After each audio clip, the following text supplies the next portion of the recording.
Hello everyone, this is Mumbo and welcome back to another episode on the Hermitcraft server. It is episode 47 and today we are starting things off in the desert because back over at my base we have got a monstrous project that needs to be constructed, and to build it we need, how much sand was it? I think it was like 15,000 sand blocks. It sounds like a lot, but it actually works out to be about 10 shulker boxes, so we need all of this sand.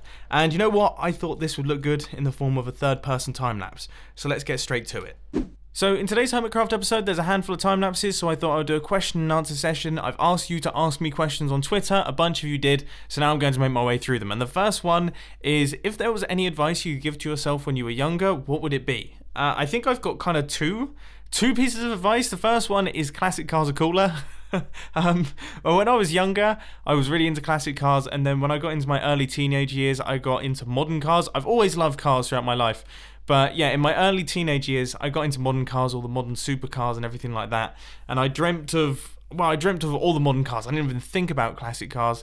And then, yeah, back in, I guess, 2015, I started heavily getting back into classic cars. 2016, I got the camper van, discovered that it's way more fun than any fast modern car I'd ever driven. And then from there, yeah, just been fully immersed in classic cars since then. So that's the first piece of advice. The second piece of advice is don't stop filming things. I used to film BMX videos back when I used to BMX. And when I stopped BMXing, I stopped filming. Even though I absolutely loved making those BMXing videos, I couldn't think of anything to film. And I really regret that. I wish I'd kind of stuck with it and continued filming projects. And even though I was still making Minecraft videos and things, so I was still technically creating videos, I just wish that I'd kept going because it really is a passion of mine. I absolutely love making filming videos. And I just think how different my experience would be if I'd kept going for those 4 or 5 years that I'd dropped out. You never know. Right, that is that. So we have got ourselves a bunch of sand. We've also got all of the sand inside the shulker boxes as well. Yep, including the one that also has my spare diamond shovels. So that's all gone pretty successfully. Hopefully that should be enough to fill in our hole that we've created out in the ocean here. But well, we haven't actually created the hole yet. That's what I was just about to say. We actually need to build this thing. So I'm guessing, I mean, the reason that I've got all of this extra sand is because I can chuck that into the super smelter. We can get all of the glass. And then I was thinking that we just use white stained glass going all the way down to the ocean floor. And that is where it's going to be. Isn't it crazy that it requires this much sand just to fill in that space? Just to clear the water from that space, it requires this much sand. That is bonkers. I mean, it's pretty deep. Can I pick up this thing? Or is it like a permanent thing? Definitely feels like I can't pick up this thing. Well, this is really strange. According to the Wikipedia page, you can actually break them. And it should only take like 0.6 seconds with a diamond pickaxe. But yeah, it doesn't look like that's working. So it looks like, oh, did that just go? That just went. Sweet, okay. See, the thing is, I was getting a little bit worried that we weren't actually going to be able to breathe underwater while building up these massive glass walls, which definitely would have been an issue. Anyway, I'm hoping, okay. Not looking promising, not looking promising, not looking promising, yeah. Okay, that's going to make life a lot easier. So I'm going to build up all of the blocks used in this template. And oh, I feel like I should tell you. So Gnembon has messaged me with some incredibly useful information. So I just want to say a massive thank you to Gnembon for getting in touch with me. And also, you know, we're building Gnembon's design from his fantastic video on mob spawners. So I'll put a link to that down in the description because everyone should watch it. It's such an interesting video. And he has told me that it doesn't matter that this design here is staggering chunks. So this, I believe, yeah, that's the edge of one chunk right there. And then this is another chunk. And in the previous episode, I was talking about how I didn't know if the design itself had to sit perfectly within one chunk, but I can safely say from the creator of the farm and from someone who understands a lot about Minecraft game mechanics, it doesn't have to sit entirely within one chunk. So this thing is going to be nicely lined up with my base. This is the final strip. My little technique of kind of scanning up and down has worked out very nicely, and I have to say, when you're underwater, this looks pretty cool. Now, unfortunately, we're not going to get this experience ever again because I'm about to remove all of the water from the inside of this thing. And oh, just to let you know, the reason, so I'm not using sponges, and there's 2 reasons for this, okay? And one of them is silly. The first reason, which isn't silly, which is I don't actually have any sponges. So if I wanted to use sponges, couldn't use sponges anywhere. I'm sure I could borrow them off someone, but I'm not too fussed, because reason number 2 is because I kind of wanted to do it the old-fashioned way. I've never cleared out a large area of water using sand before without using automated machines, and I kind of just want to get the experience of doing it, which sounds ridiculous, I know. In fact, I feel daft even saying it. So I'm just going to shut up, and I'm going to get to work on it. I'll see how I feel about this after it's done. Let's go. Third-person time-lapse. So the next question that I got, which is quite funny. I actually tweeted out the other day. So I mentioned in a Hermitcraft episode that I press shift with my thumb. Okay? This confused a lot of people. A lot of people were asking down in the comment section what on earth that looks like. So I tweeted out a picture of it. And I'll be honest, like, it is a weird setup. I honestly, if I watched my hands doing it, I'd be like, that's weird. Why am I doing that? But because it's just muscle memory, it's just what happens. Thumb just goes underneath the hand, presses on shift. It's really strange. So someone's asked, does it actually hurt bending your thumb for long gaming sessions? I can't say I've noticed it, but then again, I am at the end of a very long gaming session. I've been playing Minecraft for extended periods of time today, and it does ache a little bit. I wonder, I'll answer this question when I'm like 70. If I have severe arthritis in my left thumb, then I think we all know what that's from. But yeah, that kind of actually follows on to the next question, which is what's an average recording like? Now, that's kind of a tricky question to answer because obviously all videos are a little bit different.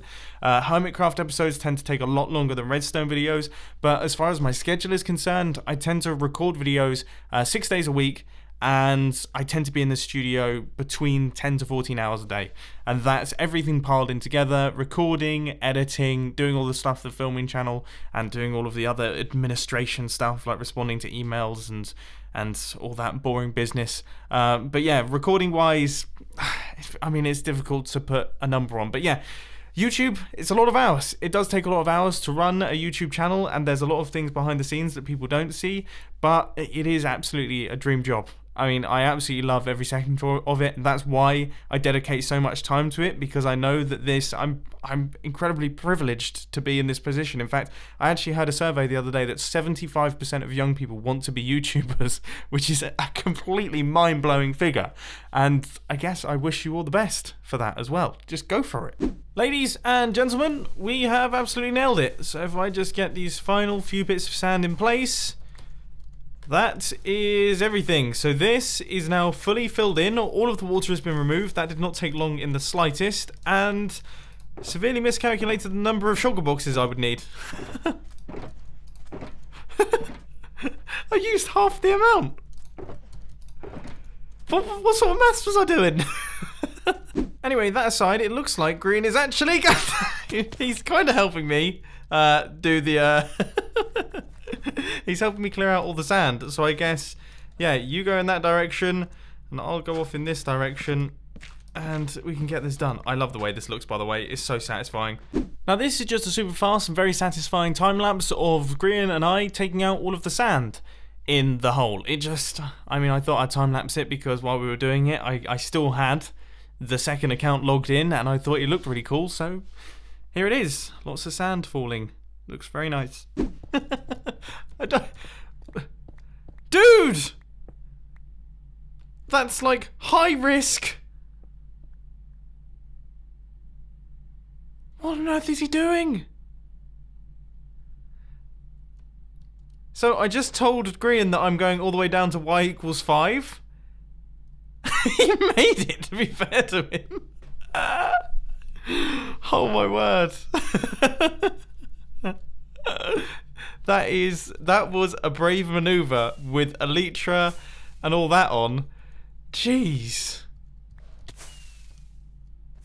He does scare me a tiny bit with his Elytra flying, you know that. It is mildly terrifying watching him play the game. Anyway, as I just mentioned, yeah, we're going all the way down to y equals 5, which means that I think a beacon is probably going to come in handy. So I'm just removing this one from out the front of my base, and we're going to relocate it over to where we need to do the mining. Which, by the looks of things, Green is actually helping me with as well. I came back over to find a beacon. So it looks like, yeah, we're going right the way down to the bottom together, which I'm incredibly thankful for because, you know, mining projects, never particularly exciting, and they're especially not fun to do on your own. And this is just another super fast time lapse of myself and Grian taking out all of the stone down at the bottom of the hole. Once again, my second account was still logged in, and I thought it looked cool. We managed to whiz through it really, really quickly. It took us about 20 minutes in total to take out all of those blocks. It just shows that, I mean, that would have taken me, I guess, 40 minutes to do on my own. So it really is handy to have a friend with you to just chow on through. I'm going to have to pop over to Grian's base at some point and do something over there. Alright, I think Grian's in the process of trying to take out this shulker box. Here he goes. He's been trying this for a little while now. There it is. That was very smooth. I'll have to give him that. Oh my word! Look at that. That's a good sign. Oh my word. That is totally ridiculous. Look how many mobs are spawning down there. Obviously, though, this is good news. Despite it being a death pit, I suppose that shows that there's not too many lit caves around, because there's no real reason why that many mobs would spawn in such a small space that quickly, unless there really weren't too many other options, especially because half of the blocks down there were bedrock as well, which are unspawnable. Yeah, it's probably going to be pretty crazy. Anyway, I've got to load up all of these items into the storage system now, which there are thousands of them, so I'm probably going to lag the server, and then we can start working on actually constructing this farm. And the farm itself, as mentioned earlier on in the episode, was designed by Gnembon, and I think, you know, stylistically, it is absolutely beautiful. I'm almost tempted to build it in diorite just to really anger Iskall, but here it is in all of its glory, and yeah, it's actually incredibly simple. Like, really, really simple. So if we take a look at the Y level here, I believe this is Y equals 7, so we actually didn't need to mine down that far. Then we've got the magma blocks in the center right here. Underneath those, we've got hopper mine carts and some hoppers. So that's going to be transporting all the items out. And then, yeah, we just have platforms. And this super awesome, really, really smart way of sending the redstone signal down. Check that out. So these observers, they power the dispensers, they send out the water, and then, I guess, yeah, that updates that observer, which then just continues the cycle down. It's so smart. Like, so smart. I mean, it's so beautifully elegant. Alright, well, I've just built this on the wrong level, so not exactly made the best of starts. Ladies and gents, it is raining, and that is my favourite time on the Hermitcraft server because this thing becomes ridiculously overpowered and very fast. I really need to get some form of way of being able to tell what direction I'm facing in this base, because seriously, the number of times I just get totally lost and jump off the wrong side of my base and then go searching for this island is totally ridiculous. Anyway, progress-wise on the farm, we've got the bottom layer all in place. I've actually built that on the right level now, and we're also in the process of building up all of the platforms. So obviously we've got the dispensers and observers running down through the middle. Once again, absolutely love the simplicity of this thing. And then I'm just in the process of building up these platforms, and I think in total there are 7 of them. So we have done 3 so far. So, I mean, look at them. They're not exactly complicated. But I have chosen to build them out of white concrete, which of course means that I'm back here again. You know, who would have thought this tiny little drip of water on my island that eventually is actually going to go would get so much use? And that's actually made me think, you know, we should really, in the town area somewhere, build some form of automated system for this, because I know there's a way to automate it in that the items actually get picked up and you kind of have like a really good place to do it, so I don't have to keep walking around and picking up all the items that are flown everywhere. Yeah, that's probably a smart idea actually. Why have I not done that already? Seeing as it's night, I just kind of I want to see what happens. So I've built up all of the platforms now, and if I take off, which I have just about managed to do, and stand up at the top here. Oh! That was close. How did he even get out there? Right, I wonder if any mobs are spawning whatsoever.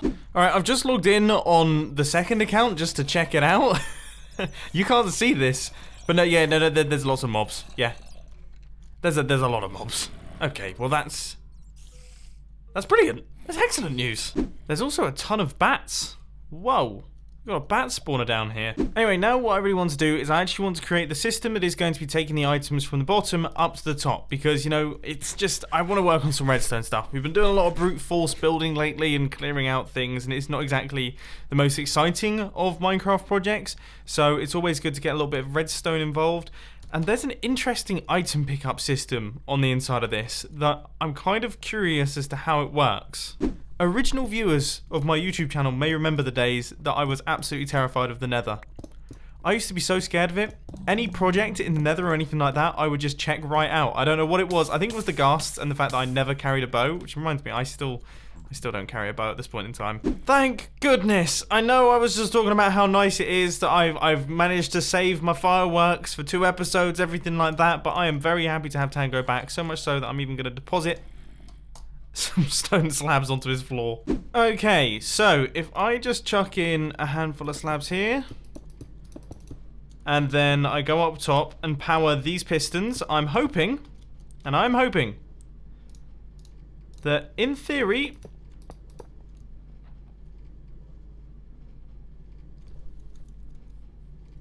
that's not what I expected at all. That really isn't what I expected. Okay, so do the minecart... Hang on a minute. Do minecart rails... Oh my word, I'm totally lost. Okay, the issue was we had all of the minecart rails in place. So now that they're removed, all of our magma blocks have dropped down. And I'm hoping that underneath these magma blocks here, these minecart rails, well, they're not really underneath. These minecart rails, or these minecarts with hoppers on the inside, should now be inside those magma blocks. So wherever I throw an item, it should get picked up.